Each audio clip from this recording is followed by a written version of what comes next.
Mari kita lihat judulnya. Minggu lalu kita membahas ini ya, dua golongan manusia dalam rencana Allah, anak-anaknya dan bangsa-bangsa. Dan hari ini kita tetap di poin ini. Kita akan melihat dua poin ini untuk dapat melihat bahwa memang dua golongan manusia ini ada. Jadi bebannya ingin memperlihatkan bahwa benar ada dua golongan manusia ini di bumi. Ya, bebannya itu. Dan kita akan melihatnya melalui memeriksa jenis-jenis penghakiman, tetapi ini secara singkat. Yang akan lebih banyak kita perhatikan itu perkara Yerusalem baru. Ya.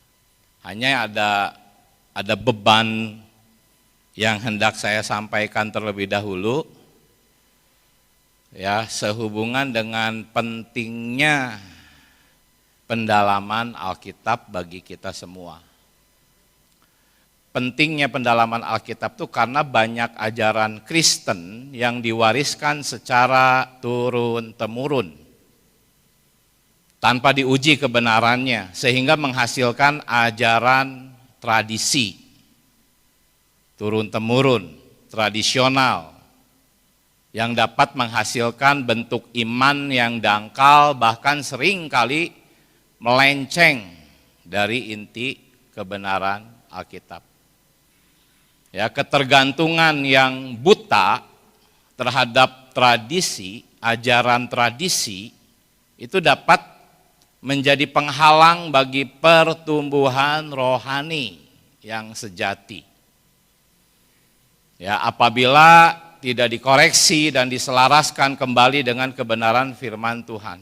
Jadi kita merawat kaum saleh agar bertumbuh sangat penting melalui kebenaran Alkitab. Karena di sana ada hayat. Ya, jadi pengenalan pribadi terhadap kebenaran Alkitab ini mutlak diperlukan dalam kehidupan setiap orang percaya bagi pertumbuhan rohani yang sejati. Ya, saudara-saudari, tidak semua yang telah diajarkan turun-temurun di dalam kekristenan itu layak diterima begitu saja. Misalnya ajaran tradisional tentang surga, mengajarkan bahwa setelah mati kita akan hidup di surga. Seakan-akan rencana kekal Allah itu hanyalah tentang menyelamatkan jiwa, tanpa tujuan yang lebih besar. Akibatnya ada begitu banyak orang Kristen hari ini memegang gambaran yang kabur tentang makna kehidupan kekal. Nah, dalam kekristenan apa yang banyak dipahami sebagai surga itu sesungguhnya adalah langit baru dan bumi baru. Di mana di sana bukan hanya ada orang-orang percaya secara abstrak, melainkan ada pemerintahan yang nyata. Ya, ini yang akan kita lihat sedikit hari ini. Ya, bahwa di surga yang sesungguhnya itu adalah langit baru dan bumi baru, akan ada raja-raja yang memerintah dengan rakyat-rakyat yang tunduk di bawah pemerintahan Kristus. Ya, Kristus sang raja, segala raja dan saudara-saudaranya. Ya, nanti kita akan melihat ini saudara-saudaranya. Ya, langit baru dan bumi baru bukan sekedar kumpulan orang selamat.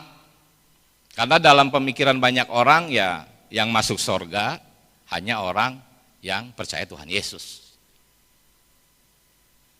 Tetapi kita akan melihat bahwa ada dua golongan orang, ya, di mana di surga, gitu anggapan orang surga padahal langit baru, bumi baru.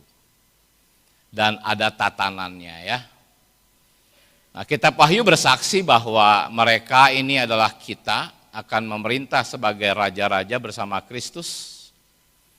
Dan ada bangsa-bangsa. yang berjalan dalam cahayanya. Jadi ini bukan dongeng alegoris, ini kenyataan. Ini sesuatu yang nyata, bukan hanya sekedar gambaran atau kiasan atau ilustrasi. Ya. Maka pertanyaan yang harusnya kita menggugah kita hari ini, apakah kita masih mau puas dengan ajaran tradisional yang merendahkan janji besar Allah hanya menjadi masuk surga? Ataukah kita mau percaya kepada rancangan kekalnya yang jauh lebih megah? Ya. Nah sekarang bagaimana dengan ajaran tradisi yang alkitabiah? Maksud saya itu adalah di tengah-tengah kita, di dalam gereja-gereja lokal. Ya. Kita tahu bahwa di tengah-tengah kita kebenaran sangat alkitabiah, tidak perlu diragukan. Nah, menerima kebenaran yang benar sekalipun, saudara-saudari, kalau hanya karena ikut-ikutan, ya, tradisi tanpa pemahaman pribadi, itu nggak cukup. Banyak saudara-saudari dalam gereja-gereja lokal menerima kebenaran yang benar, tetapi hanya secara tradisional, tanpa pengertian, tanpa keyakinan pribadi, tanpa pergumulan iman. Ya. Kita sama sekali tidak meragukan kebenaran-kebenaran yang diministrikan dalam pemulihan Tuhan, tetapi ironisnya banyak di antara kita mempercayainya hanya karena diwariskan. Bukan karena kita sendiri menggali, menyelidiki, dan menghidupi kebenaran itu seperti yang dilakukan jemaat di Berea.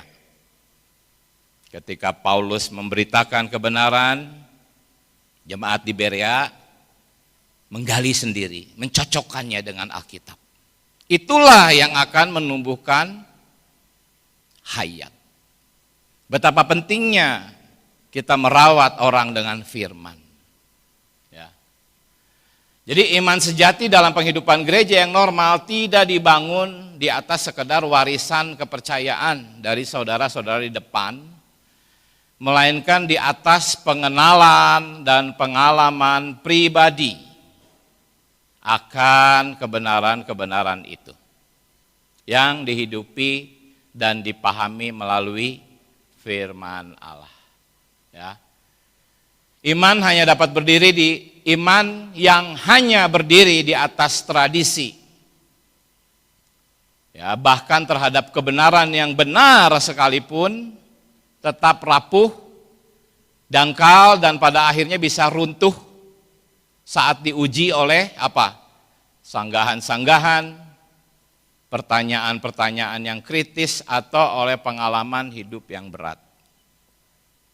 Mungkin saudara-saudari banyak yang merasa sukacita mendengar kebenaran-kebenaran. Tetapi ketika ada sanggahan, kritik, mulai ragu dan mulai menganggap bahwa tumpuan, keesaan, gereja-gereja lokal itu sama saja dengan kekristenan yang terpecah belah. Ya. Banyak yang seperti ini. Jadi apa yang menjadi beban pendahuluan ini umum sifatnya, bukan hanya sekedar perkara masuk surga, Yerusalem baru, langit baru, dan bumi baru. Ya, semoga gereja di Cimahi boleh benar-benar memiliki kekayaan, kebenaran secara pribadi lepas pribadi. Ya, baik. Nah ini sesi yang minggu lalu kita sudah membahas 2 ayat ini, saudara-saudari. Ya, menghasilkan kesimpulan sementara ada 2 kelompok manusia. Ya, kelompok pertama adalah orang-orang pilihan. Bukan hanya perjanjian baru, tetapi orang-orang perjanjian lama. Itu membentuk satu kesatuan, dan kelompok yang keduanya adalah bangsa-bangsa. Kita juga sudah melihat bahwa di dalam Wahyu 21 ayat 3 kata umatnya itu mengacu kepada bangsa-bangsa, dan dalam ayat ke-7 kata anakku itu mengacu kepada putra-putra Allah, ahli-ahli waris. Minggu lalu kita sudah bahas, sedikit saja mengingatkan ya. Jadi putra-putra Allah ini adalah dilahirkan dari Allah. Memang ada istilah adoption, tetapi orang-orang ini dilahirkan dari Allah. Putra-putra ini berbeda dengan child. Putra-putra ini adalah son. Ya, Yunaninya huios, bukan tekna. Kita sudah bahas ini ya. Nah,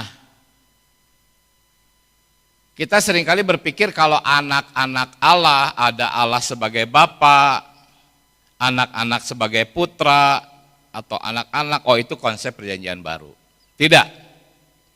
Ini saya tidak akan baca ayat-ayatnya karena minggu lalu sudah saya sampaikan. Jadi ternyata konsep Allah sebagai Bapa dan umatnya, sebagai anak-anaknya bukan hanya muncul di era perjanjian baru. Ya. Sejak perjanjian lama Allah sudah memperkenalkan dirinya sebagai Bapa bagi bangsa Israel. Jadi sama saja, umat pilihan perjanjian lama, umat pilihan perjanjian baru, mereka akan menjadi putra-putra. Ya, ini ayat-ayatnya saya tidak baca. Ya, memang tidak terlalu jelas di perjanjian lama, tapi prinsipnya sama. Jadi ketika kita sekarang masuk ke dalam kelompok yang pertama, orang-orang pilihan itu mencakup juga orang-orang pilihan dalam perjanjian lama. Ya. Baik. Nah, sekarang kita mulai masuk ke dalam poin yang tadi. Ya. Yaitu kita akan mau melihat jenis-jenis penghakiman secara singkat, dimulai dari ayat ini. Ya. Ayat yang sangat terkenal, bahwa semua orang pilihan itu telah ditentukan untuk menjadi serupa dengan gambaran anaknya, supaya anaknya itu menjadi yang sulung di antara banyak saudara. Nah, kata saudara di sini itu berarti saudara dari rahim yang sama. Ya. Yaitu adelpos, A itu dari, delpos itu rahim. Itulah pengertian saudara.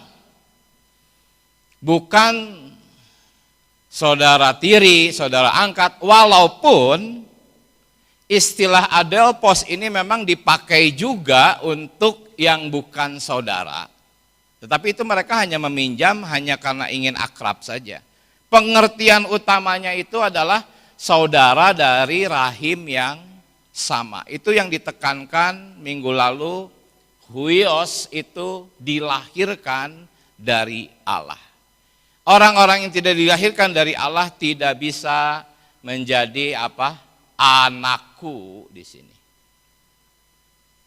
Nah, jadi putra-putra ini adalah saudara-saudara Tuhan ya. Nah, inilah yang dimasukkan oleh Ibrani, bahwa yang menguduskan dan mereka yang dikuduskan semuanya berasal dari satu. Maksudnya dari satu kelahiran yang menurut pengertiannya dari satu rahim yang sama itu ya. Ya tentunya dari diri Allah sendiri. Ya. Baik. Nah, sekarang kita akan masuk melihat ayat tentang jenis-jenis penghakiman, tapi saya akan singkat saja sampaikan ini untuk melihat bahwa memang ada golongan yang kedua. Ya, bukan sekedar ada orang percaya kepada Tuhan lalu merekalah yang diperkenan oleh Allah. Tidak, ada golongan yang kedua. Ya, ini ayat sangat terkenal, tetapi banyak juga disalahpahami. Ya, apabila Anak Manusia datang, saya nggak akan bacakan supaya mempersingkat waktu karena kita akan bacanya sepotong-sepotong. Ya, nah kita mulai. Apabila Anak Manusia datang di atas tahta kemuliaannya. Kalau Anda membaca seluruh Matius 25 pasal 31 sampai habis, tahta kemuliaannya ini konteksnya adalah tentang penghakiman. Siapa yang dihakimi? Domba dan kambing. Nah, sedangkan di dalam Alkitab ada 3 pengadilan ini, ya, yaitu pengadilan tahta Kristus, pengadilan tahta putih, dan yang ketiga yang akan kita bicarakan hari ini, pengadilan tahta kemuliaannya. Ya. Singkat saja tentang tahta Kristus. Tahta Kristus ini terjadinya di angkasa. Sedangkan pengadilan tahta kemuliaan yang akan kita lihat hari ini terjadinya di bumi. Ya. Coba kita lihat sedikit. Ya, 1 Tesalonika 4 ayat 16-17 itu berbicara tentang apa?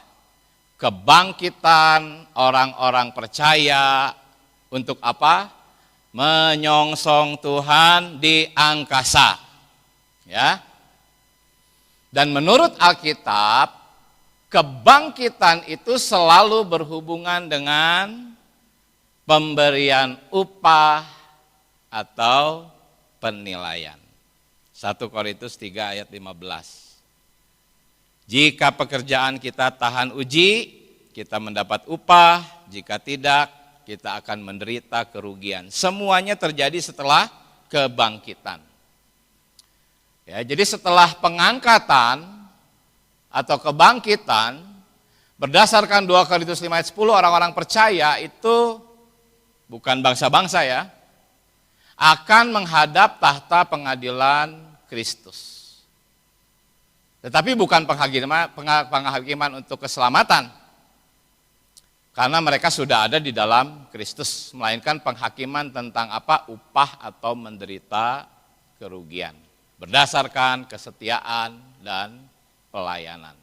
Jadi berdasarkan penggabungan 2 ayat ini, 2 Korintus 5 ayat 10, 1 Tesalonika 4, 16-17, kita bisa menyimpulkan bahwa pengadilan tahta Kristus terjadi di angkasa. Ya, ini juga harus kita periksa lebih lanjut dengan ayat-ayat di dalam kitab Wahyu. Nanti kalau ada waktu bisa dibahas ini ya. Sedangkan pengadilan tahta kemuliaan ini, kalau Anda membaca Matius 25, 31 sampai 46, jelas itu terjadi di bumi. Ya, beda. Nah, sedangkan peristiwa yang langsung menyusul setelah penghakiman tahta putih ini adalah lenyapnya langit dan bumi yang lama. Artinya ini terjadinya setelah kerajaan 1000 tahun. Jelas sekali perbedaannya dengan pengadilan tahta kemuliaan ini dan pengadilan tahta Kristus yang terjadinya sebelum kerajaan 1000 tahun. Dan ini bisa kita lihat dengan banyak melihat ayat yang lain. Saya tidak fokus di sini. Saya hanya sampaikan secara garis besar singkat. Ya, jadi jelas ada 3 pengadilan. Inilah dasar untuk kita melihat siapa yang akan diadili di tahta kemuliaannya ini. Ya. Nah, mari kita lihat. Siapa yang diadili? Semua bangsa. Semua bangsa ini ya, etne sering dipakai untuk bangsa-bangsa non-Yahudi. Dan lihat, nanti kita akan lihat bahwa fokus yang khusus dalam pengadilan ini adalah tentang apa? Nanti kita akan lihat tentang bagaimana mereka memperlakukan saudara-saudaraku, kata Tuhan. Fokusnya itu. Nanti kita akan lihat atau saudara baca sendiri. Ya. Jadi ada saudara-saudara Tuhan dan ada bangsa-bangsa yang memperlakukan saudara-saudara Tuhan. Ya. Tindakan mereka yang diadili di sini terhadap saudara-saudara Tuhan, itulah yang menjadi dasar dan bukti dari ketaatan mereka atau pemberontakan mereka. Terhadap apa? Terhadap Injil kekal. Yang minggu lalu saya singgung sedikit. Dan ini membutuhkan satu sesi khusus tentang Injil kekal. Hari ini saya hanya fokusnya kepada pembuktian bahwa memang ada dua golongan orang ini. Ya, di kerajaan 1000 tahun dan di langit baru dan bumi baru.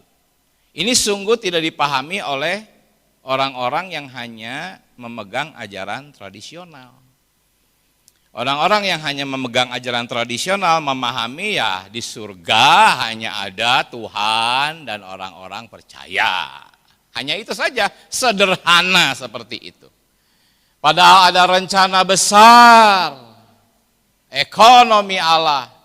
Berawal dari kita melihat fakta-fakta Alkitab dulu tentang dua golongan ini.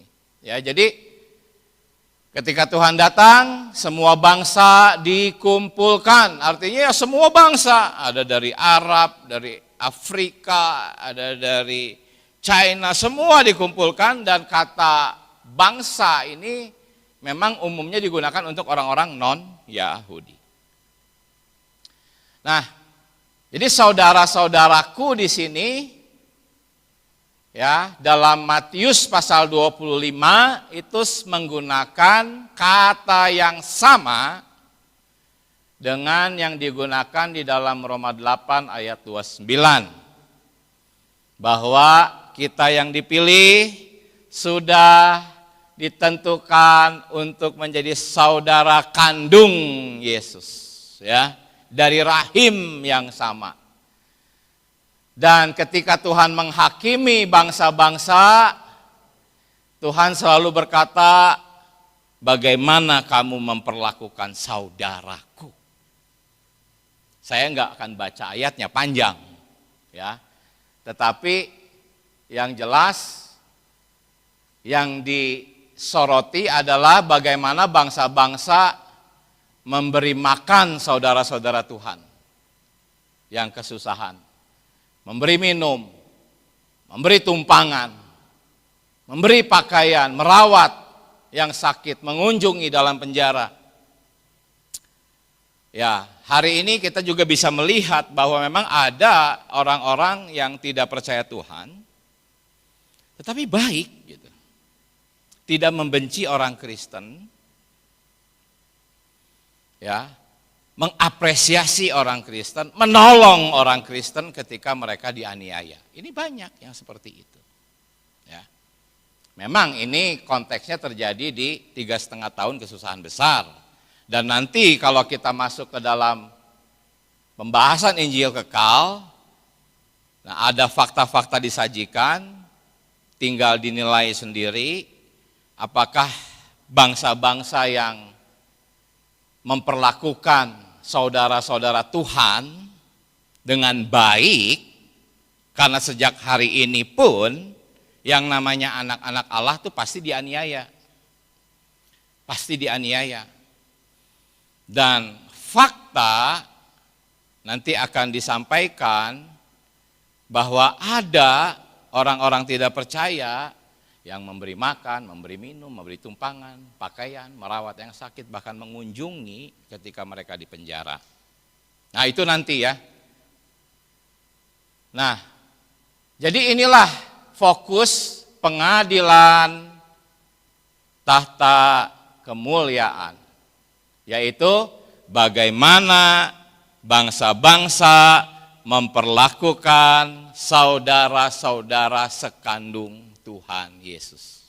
Itu bukan bagaimana kamu percaya atau tidak percaya Tuhan, bukan itu.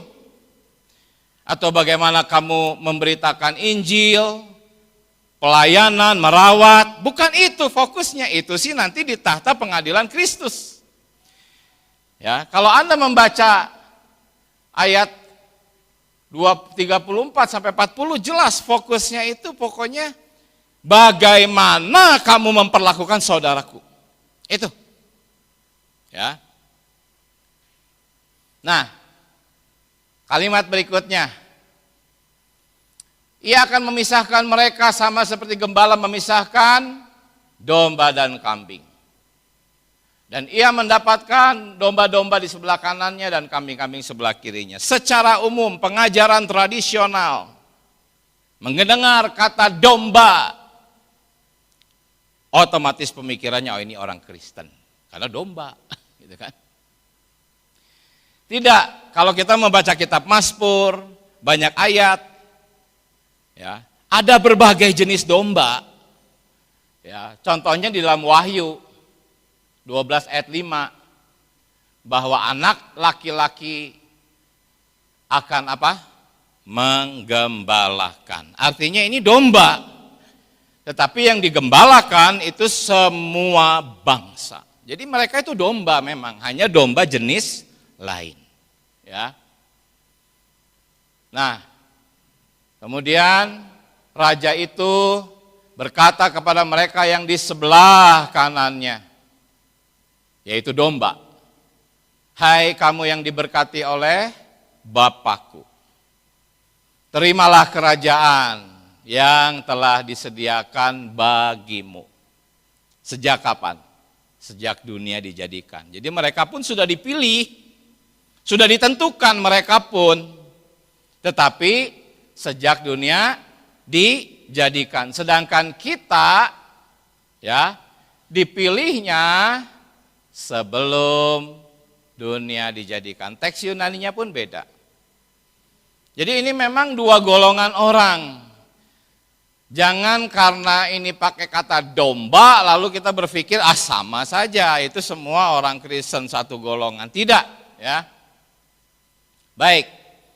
Nah, ayat ini sudah kita tidak butuhkan. Sekarang kita mau fokus kepada ayat ini, ya. Seperti yang tadi saya bilang, kita akan melihat dua golongan ini melalui dua poin ini. Jenis-jenis penghakiman tadi sudah saya singkat saja sampaikan. Nanti bisa di-sharingkan lagi di kelompok-kelompok kecil mungkin atau di sini. Nah, sekarang kita akan fokusnya kepada Yerusalem baru untuk melihat perbedaan orang-orang pilihan dan bangsa-bangsa, ya. Nah, di sini saudara-saudari, mari kita lihat dulu perkara Yerusalem baru, ya. Aku melihat kota yang kudus. Apa? Yerusalem yang baru turun dari surga, dari Allah yang berhias, bagaikan pengantin perempuan. Kata bagaikan ini memang ditafsirkan, oh itu berarti hanya bagaikan, gitu kan. Jadi itu bukan pengantin perempuan sungguhan, hanya bagaikan. Tetapi menurut teks aslinya sesuai dengan terjemahan Modern Bible, yaitu sebagai. Ya. Jadi kota Yerusalem baru ini bukan bagaikan, tetapi benar-benar sebagai pengantin perempuan. Ya. Jadi kota Yerusalem baru ini benar-benar pengantin perempuan. Nah, ini penggunaan kata sebagai ini harmonis dengan Wahyu pasal 21 ayat 9 dan 10. Yang secara eksplisit memperlihatkan bahwa pengantin perempuan itu adalah kota Yerusalem baru. Coba perhatikan yang dicetak merah. Maka datanglah seorang dari ketujuh malaikat, Lalu ia berkata kepadaku, kepada Yohanes, katanya apa?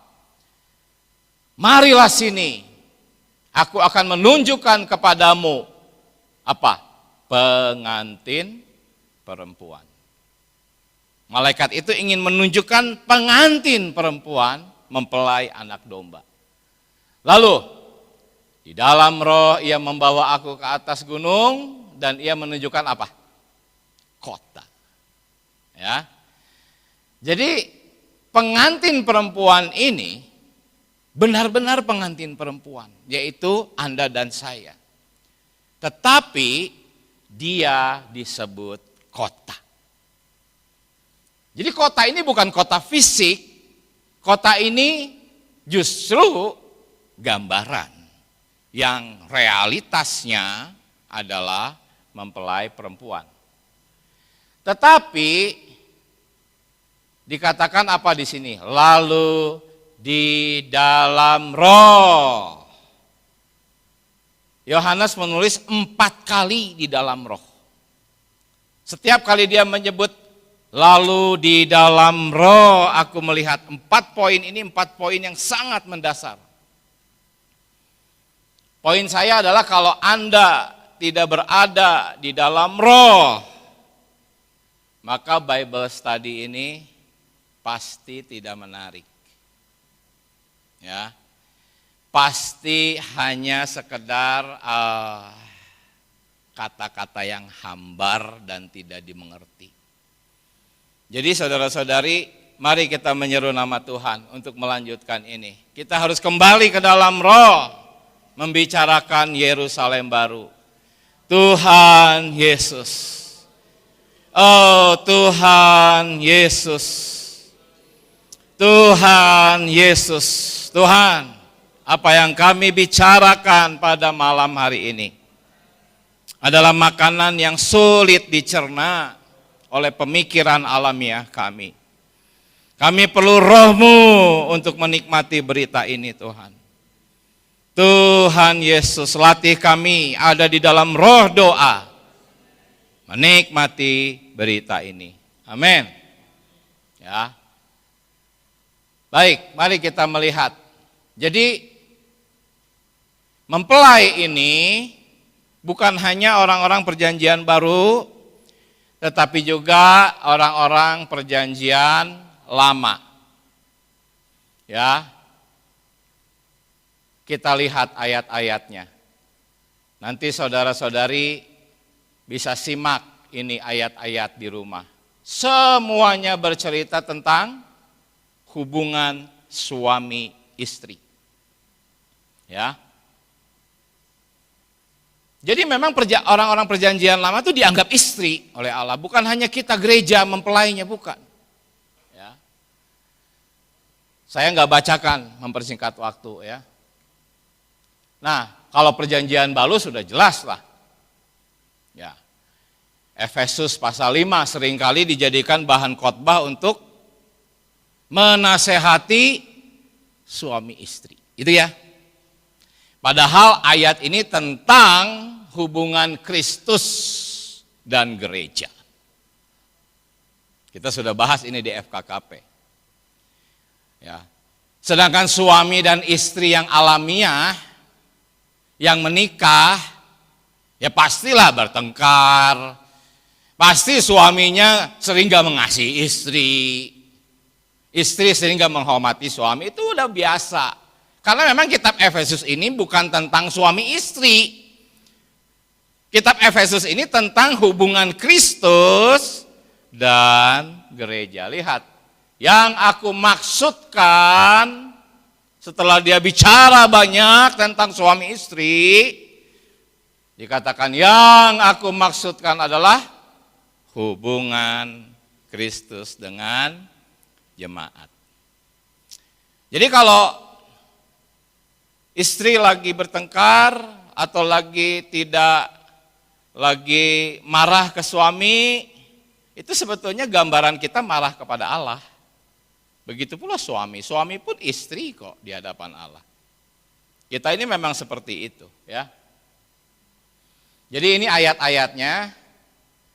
Saya menampilkan ini khususnya kepada saudara-saudari yang memang masih belum terlalu jelas untuk perkara ini. Bagi kita yang sudah ada di pemulihan Tuhan, ya sudah biasa dengar ini, tetapi sekali lagi, apakah Anda memahami ini secara tradisi, gitu, secara turun-temurun, ya, atau memang Anda menggalinya? Dan Bible Study ini bertujuan supaya kita bisa melihat sendiri fakta-fakta Alkitabnya, paham dengan pengertian sendiri, bukan kata saudara-saudara yang di depan, ya. Baik. Nah, apa sebetulnya yang sedang saya tunjukkan? Saya sedang menunjukkan bahwa di sini kan ada kata apa nih? Kemah Allah ada di tengah-tengah manusia. Nah, ini manusia ini siapa? Nanti kita akan lihat setelah saya membuktikan bahwa kita itu bukan manusia yang dimaksudkan di sini. Kita adalah kota itu sendiri. Pengantin perempuan. Saya harus buktikan dulu itu berdasarkan fakta-fakta Alkitab, baru kita bisa paham siapa ini manusia di sini. Nanti ya. Baik, sebelumnya tadi belum dilihat. Jadi ini ayat tentang pernikahan anak domba. Pengantinnya telah siap sedia. Tetapi pakaian pengantinnya itu adalah perbuatan orang kudus. Ya. Bukan batu atau bangunan, tetapi perbuatan. Apa poinnya? Ini berarti pengantin perempuan ini adalah orang-orang kudus. Ya, baik. Nah, sekarang kita masuk ke poin yang sangat penting. Ya, bahwa kemah Allah ada di tengah-tengah manusia. Jangankan orang-orang Kristen tradisional. Saya tanya ke AI yang paling canggih pun. Semua menjawabnya ini ya orang Kristen. Dan kemah ini dianggap ya sebagai kemah. Nah ini, saya ingin berfokus di dalam kemah Allah di tengah-tengah manusia. Ya.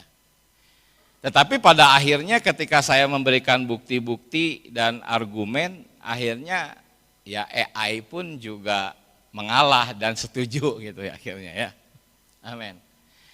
Memang saya percaya kok AI juga berguna untuk kita gunakan bagi penginjilan ya. Itu semua memang berkat untuk gereja. Entah itu pesawat terbang, komputer, kecanggihan mesin-mesin, semua teknologi Tuhan beri itu sebenarnya untuk gereja. Yang lainnya itu nebeng menggunakan. Fokus Allah memberikan semua, jalan tol bagus, itu bagi perluasan gereja. Ada pesawat terbang, penemuan ini, penemuan itu untuk mempermudah gereja melakukan pemberitaan Injil. Ya, termasuk AI, saya percaya. Baik, kita lihat kemah Allah ini. Saudara-saudari, poin yang akan saya sampaikan adalah pengantin perempuan itu sendirilah kemah Allah itu. Ya. Nanti setelah kita melihat bahwa kemah Allah ini adalah kita, baru kita akan menyadari bahwa manusia yang ditulis di ayat ini bukan kita, melainkan bangsa-bangsa. Ya bagi saudara-saudari di pemulihan sih udah gak ada kesulitan. Saya percaya kok ada bangsa-bangsa, tetapi ya itu hanya warisan tradisi. Nah hari ini semoga kita bisa melihat iman semakin kuat, bertumbuh, sanggahan-sanggahan, kritik-kritik yang pedas, itu tidak menggoyahkan kita. Hasilnya kita akan semakin dibangunkan. Ya. Baik, kita melihat. Jadi kemah Allah dan manusia ini berbeda. Saudara-saudari. Kemah Allah ini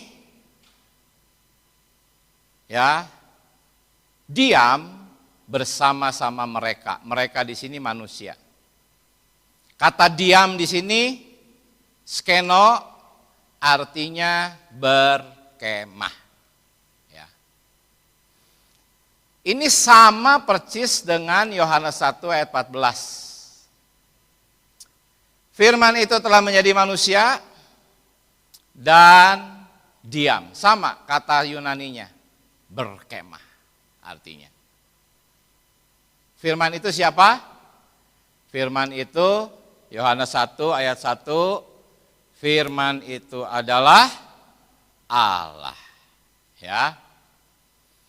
Nah, jadi setelah kita tahu Allah berkemah, ya, Ia berkemah bersama-sama dengan manusia. Firman Allah berkemah di antara kita. Nah sekarang kemahnya siapa? Gitu kan? Kemahnya siapa? Nah, menurut Kolose 1 ayat 19 dan Kolose 2 ayat 9, tersirat di sini Kristus adalah kemah yang sejati. Tempat kehadiran Allah secara utuh seperti kemah dalam perjanjian lama. Ya, jelas ayat-ayatnya di sini. Seluruh kepenuhan Allah berkenan diam di dalam Dia. Di dalam Dialah berdiam secara jasmania seluruh kepenuhan Allah. Ini Yohanes 1 ayat 14 dilanjutkan dengan perkataan apa? Firman itu menjadi manusia, berkemah di antara kita. Kalimat selanjutnya apa? Penuh kemuliaan. Ingat enggak waktu Salomo membangun bait suci? Musa membangun kemah. Segera kemuliaan Allah muncul. Itu maksud firman itu menjadi manusia, berkemah di antara kita, penuh kemuliaan. Itu mengacu kepada kemuliaan kemah di perjanjian lama dan bait Salomo ketika diresmikan. Ya. Jadi poinnya apa? Poinnya adalah Yesuslah kemahnya. Yesus sendiri menyamakan dirinya dengan apa? Bait Allah. Dia berkata dalam Yohanes pasal 2, rombak bait Allah ini dalam 3 hari aku akan mendirikannya kembali. Yang dimaksudkannya dengan bait adalah tubuhnya sendiri. Jadi kemah ini adalah Kristus pertama-tama. Nah, lalu kemah Allah yang di kitab Wahyu ini apa? Gitu kan? Nah, ketika seruan lihatlah kemah Allah. Ya, seruan kemah Allah ini, lihatlah kemah Allah. Ini adalah seruan yang langsung menyusul setelah penglihatan akan Yerusalem baru. Dan ini memperlihatkan bahwa Yerusalem baru yang adalah mempelai perempuan itu identik dengan kemah Allah. Jadi saudara-saudari, kemah Allah, Yerusalem baru, pengantin perempuan itu berbicara tentang satu yang sama, yaitu kita. Yesaya 33:20 jelas, matamu akan melihat Yerusalem, tempat kediaman yang tenang, kemah yang tidak dapat dipindahkan, tidak akan dipindah. Yerusalem ini siapa? Sebagai mempelai perempuan. Jadi Yerusalem baru, mempelai perempuan, kemah itu sama. itu adalah kita sebagai mempelai perempuan. Ya, jadi kita udah bisa melihat manusia ini bukan kita, saudara-saudari. Ya. Nah, ini catatan kakinya. Ketika Musa membangun kemah di Keluaran 25.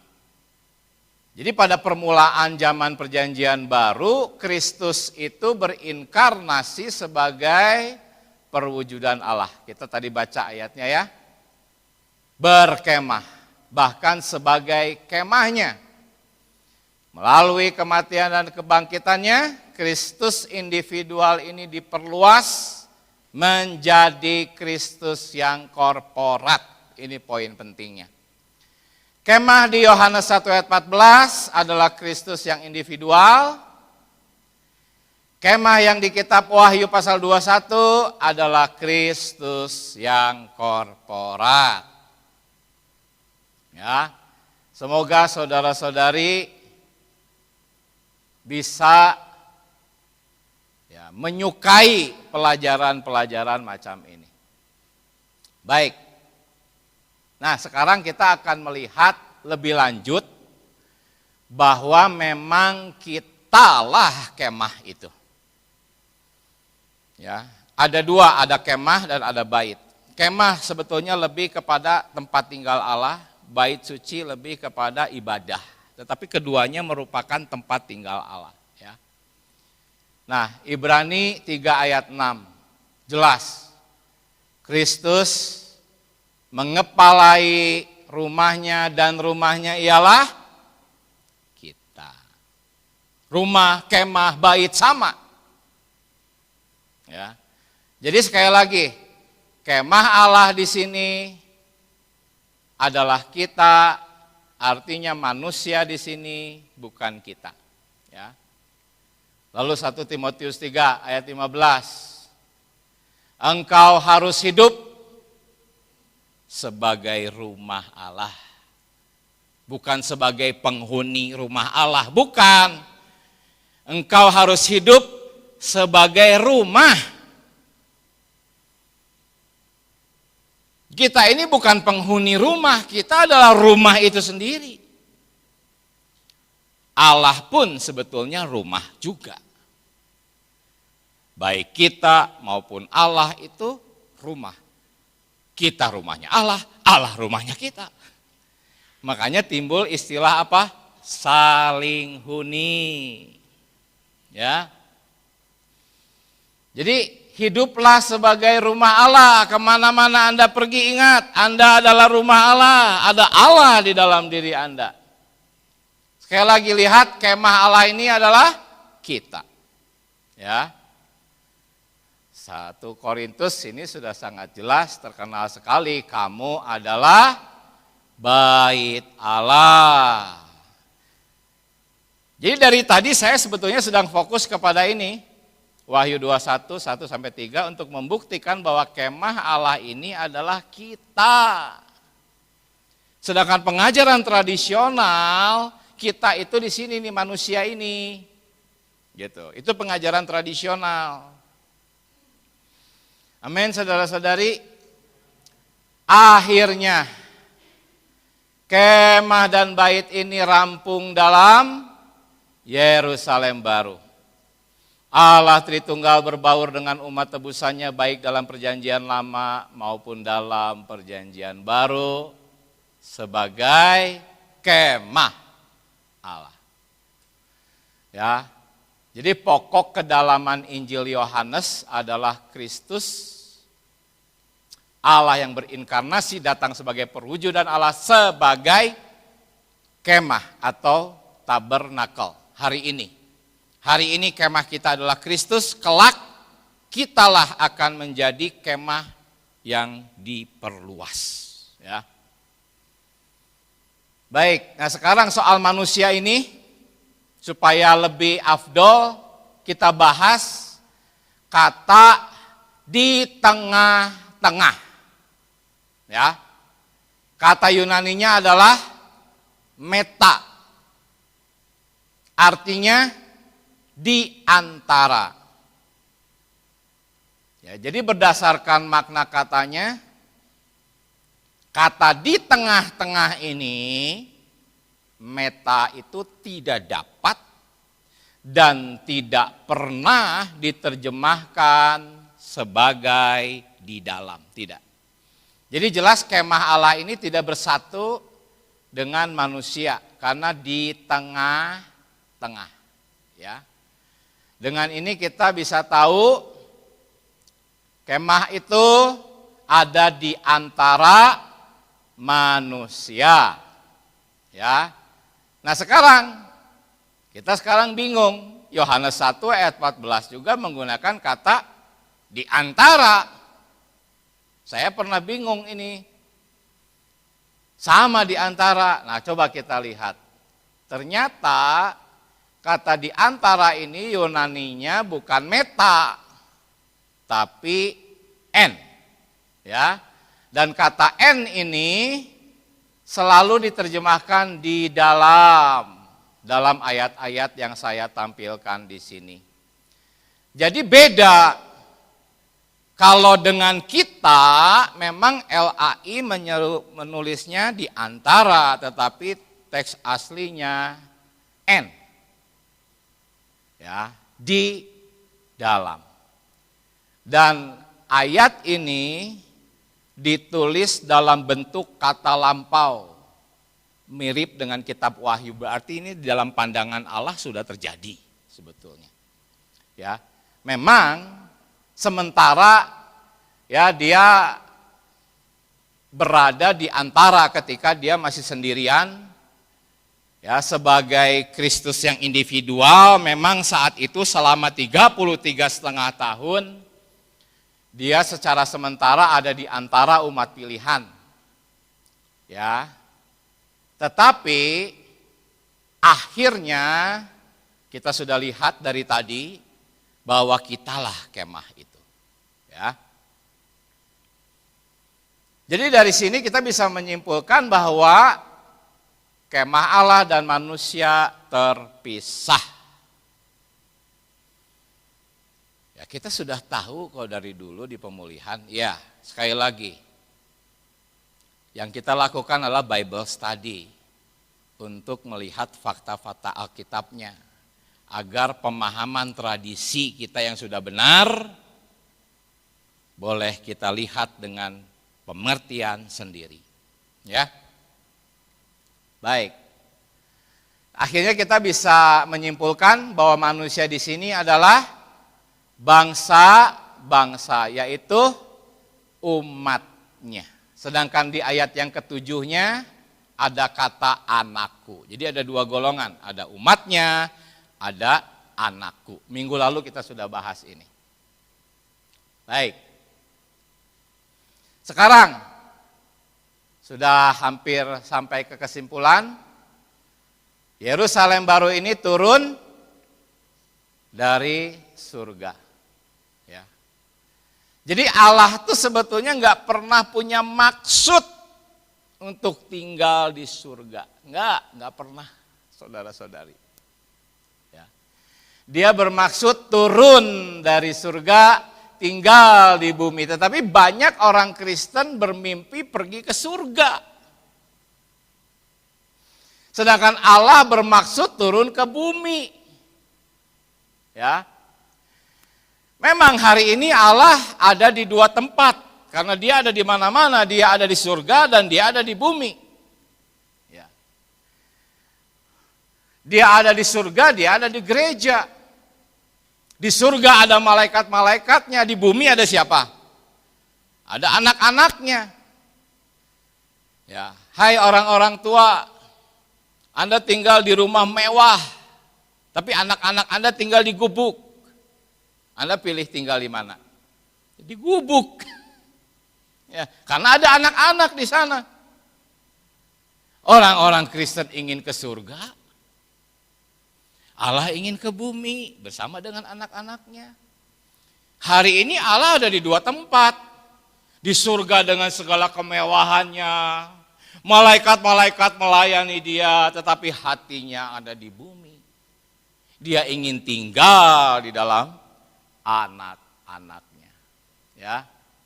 Oh, betapa dia ingin berhuni dalam gereja hari ini. Ya, kedambaan hatinya itu gereja hari ini. Walaupun di surga begitu mewah, hatinya ada di bumi. Tapi orang-orang Kristen bermimpi di surga, tinggal di surga. Ya, akhirnya kita yang ada di gubuk yang kecil ini di bumi, gubuk ini akan diubah, berkembang, rampung menjadi Yerusalem baru, kota emas. Ya. Kitalah emas itu. Ya, jadi kita lihat sekarang di dalam Wahyu 21. Setelah kita membahas, kita jadi mengerti nih sekarang ayat ini ya. Dan kota itu, begitu kita mendengar kata kota itu, ingat, ini bukan kota fisik, ini adalah kita. Kota itu tidak memerlukan matahari dan bulan untuk menyinarinya. Sebab lampunya ya anak domba itu. Ya. Kemudian lihat, ada bangsa-bangsa. Ya. Teks aslinya tuh bangsa-bangsa yang diselamatkan oleh Injil kekal. Nanti kita bahas ya, Injil kekal. Akan berjalan dalam cahayanya. Nah, raja-raja di sini dianggap kebanyakan orang Kristen ya ini adalah orang-orang percaya. Bukan, ini raja-raja dari bangsa-bangsa. Bangsa-bangsa itu masih punya raja-raja di wilayahnya yang begitu luas. Ya. Karena apa? Karena mereka membawa kekayaan mereka, artinya mereka ada di luar kota itu, mereka datang membawa kekayaan ke dalam kota itu. Kota itu adalah kita. Kita nggak pernah terpisah dari kota itu, sedangkan bangsa-bangsa, raja-raja di sini ada di luar kota dan sesekali datang masuk membawa persembahan. Raja di atas segala raja adalah Yesus, kita adalah raja-raja, saudara-saudaranya, dan di bawah kita ada raja-raja di bumi. Ya. Mereka akan membawa upeti, harta dipersembahkan kepada kita. Ya. Nah, sekarang sedikit lagi untuk semakin menguatkan bahwa di kerajaan 1000 tahun, Yerusalem baru, ada yang namanya manusia golongan kedua, yaitu manusia yang disembuhkan ya oleh apa? Daun pohon kehidupan. Ya. Jadi ada proses pemulihan. Bangsa-bangsa itu masih bisa sakit, sehingga perlu disembuhkan oleh daun-daun. Perhatikan, padahal ada buahnya tuh, berbuah 12 kali sekali, tapi bangsa-bangsa hanya dapat daun-daunnya saja. Sedangkan ketika Allah menempatkan manusia, saat itu belum ada manusia lain, hanya ada manusia pilihan, Adam, Hawa. Allah tempatkan di depan Taman Eden untuk apa? Makan buahnya. Ya. Jadi kita lihat, bangsa-bangsa di sini masih belum sempurna, masih membutuhkan penyembuhan dalam arti apa? Ya fisik, ya rohani dan moral. Ya. Sedangkan kita, kalau Anda searching frase bercahaya seperti matahari, searching di Alkitab, munculnya hanya 2 ayat. Ayat ini. Yaitu pertama-tama Kristus yang mengenakan tubuh kemuliaan bercahaya seperti matahari. Dan yang kedua, kita orang-orang benar akan bercahaya juga seperti matahari. Dalam apa? kerajaan Bapa. Kapan? Kerajaan 1000 tahun, Yerusalem baru, sama kita akan bercahaya, sedangkan bangsa-bangsa masih harus disembuhkan. Jelas ya? Jadi saudara-saudari, kota itu Yerusalem baru, tidak memerlukan matahari dan seterusnya. Tadi sudah kita baca ya, bangsa-bangsa diselamatkan. Ini saya terulang. Jadi inilah apa yang saya sampaikan, beban saya ingin membuktikan bahwa kelak di kerajaan 1000 tahun, zaman kekekalan ada 2 golongan manusia. Ini sebetulnya harus membuat kita bersuka cita, kita ini adalah orang-orang VIP. Ya. Kita ini orang-orang pilihan. Ya.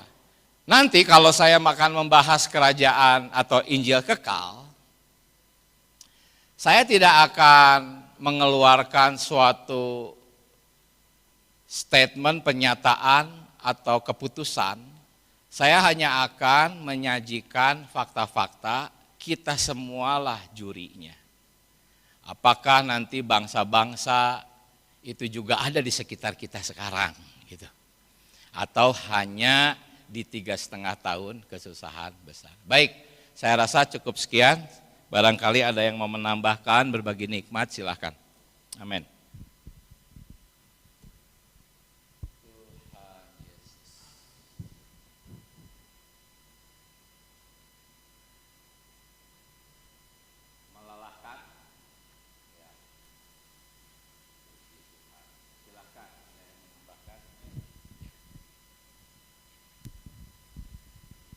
Puji Tuhan, Bapak Ibu, saudara-saudara yang terkasih, sungguh sangat terkesan begitu dalam ya.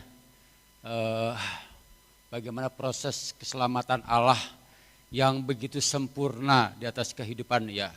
Karena ini kesan saya mengatakan bahwa ini proses keselamatan yang sangat sempurna dalam kehidupan saya ya, saudara-saudari. Saya membayangkan dan merenungkan bagaimana saya yang adalah orang yang berdosa, orang yang kotor, ya, orang yang terpisah dari Allah. Tetapi Allah tidak hanya sekedar perkara menebus tadi, menyelamatkan kita dan masuk ke surga. Walaupun itu adalah awal mulanya konsep saya pribadi ya, bahwa saya adalah orang yang diselamatkan dan masuk ke surga. Tetapi melalui kebenaran ini ternyata begitu dalam tujuan keselamatan Allah dalam kehidupan saya pribadi, tentunya kita semuanya, tidak hanya tadi seperti ajaran tradisional yang hanya berbicara mengenai diselamatkan dan masuk ke surga. Kesan saya adalah bahwa bagaimana kita yang adalah orang berdosa ini yang sudah diselamatkan itu dibawa pada akhirnya menjadi orang-orang yang bersatu dengan Allah, menjadi satu kemah di dalam kesatuan dengan Allah itu sendiri, Allah Tritunggal itu sendiri. Ini sungguh kesan yang dalam. Saudara, bagi saya pribadi ya, yang adalah orang berdosa ini, yang awalnya terpisah. Karena ini sesungguhnya menjadi tujuan Allah, yaitu dimulai dari ketika Allah menciptakan Adam dan Hawa, sekalipun dikatakan Genesis 1:26, manusia diciptakan menurut gambar dan rupa Allah, tetapi Allah tidak puas, belum puas maksudnya, sehingga dia memerintahkan untuk manusia memakan pohon hayat itu sendiri, supaya Allah bisa masuk ke dalam kita manusia yang diciptakan ya. Nah, saudari, juga ada satu ayat yang meneguhkan ya dari apa yang disampaikan oleh saudara kita, yaitu ada satu firman Allah di dalam Wahyu 22 ayat yang ke-17. Ada satu lagunya juga ya, bahwa mempelai perempuan berkata, roh itu dan mempelai perempuan berkata, marilah.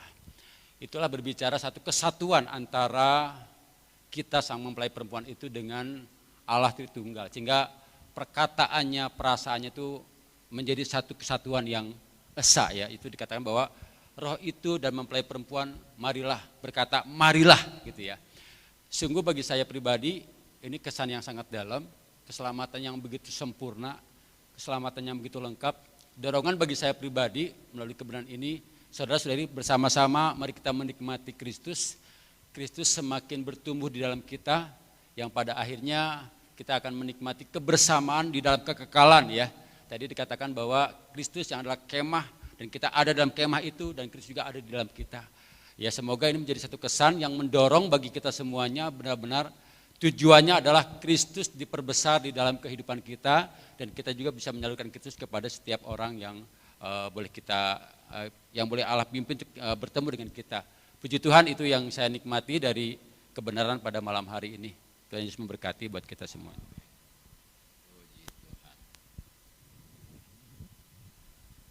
Silakan, masih ada saudara-saudari.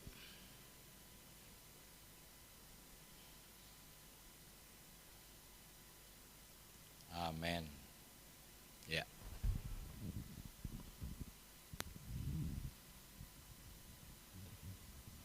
Ya, saya cuma mau bertanya itu aja tadi di dalam tulisan firman Tuhan itu ada dua ini kata sorga itu ada yang ditulis sorga, ada surga gitu. Nah itu aja pertanyaan saya, mana ini yang benar, sama atau bagaimana gitu? Sama aja karena mungkin tadi penulisannya aja yang nggak sama. Ya. Yang pasti surga itu Uranus itu langit, ya, artinya bukan kerajaan surga. Kalau kerajaan surga ada di bumi hari ini, ya tentunya juga ada di surga. Jadi surga berbeda dengan kerajaan surga. Amin. Silakan.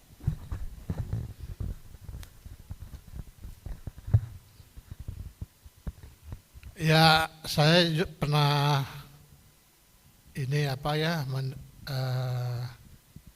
pernah mendengar gitu atau bersekutulah gitu ya. Ada saudara kami pendeta kemudian berbicara perkara hal-hal yang dahulu di denominasi yang saya dengar dari pendeta juga. Kurang lebihnya seperti itu. Dan tadi dibahas di sini bahwa kelak kita kalau mati masuk surga, akan kembali ke surga.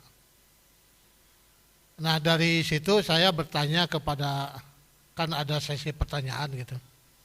Nah saya bertanya, untuk apa kita ke surga pergi, sementara Tuhan Yesus kelak nanti akan turun dari surga ke bumi ini.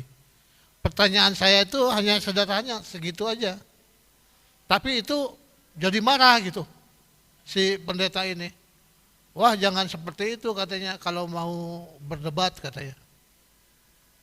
Nah loh kan saya bertanya bukan berdebat gitu. Bagaimana jawabannya gitu. Tapi akhirnya dia jadi marah gitu dari pertanyaan yang saya pertanyakan itu. Ya ini pernyataan saya aja Ya. gitu. Amin. Kesaksian ya. Amin. Amin. Bagaimana? Kita lanjut di ruang makan ya. Amin. Mari kita berdoa. Tuhan Yesus berkati pekerjaan gereja di Cimahi. Oh, khususnya dalam perkara pendalaman Alkitab, agar kami dibawa masuk ke dalam pengertian yang benar, agar pertumbuhan rohani kami, Tuhan, menjadi normal. Kami boleh menjadi orang-orang yang berselera terhadap kebenaran. Berkati pekerjaan ini Tuhan, berkati kami semua hari ini, semua yang sudah disampaikan boleh bertumbuh di dalam hati kami. Terima kasih Tuhan Yesus, kami cinta padamu. Di dalam nama Tuhan Yesus kami berdoa, haleluya, amin. Puji Tuhan.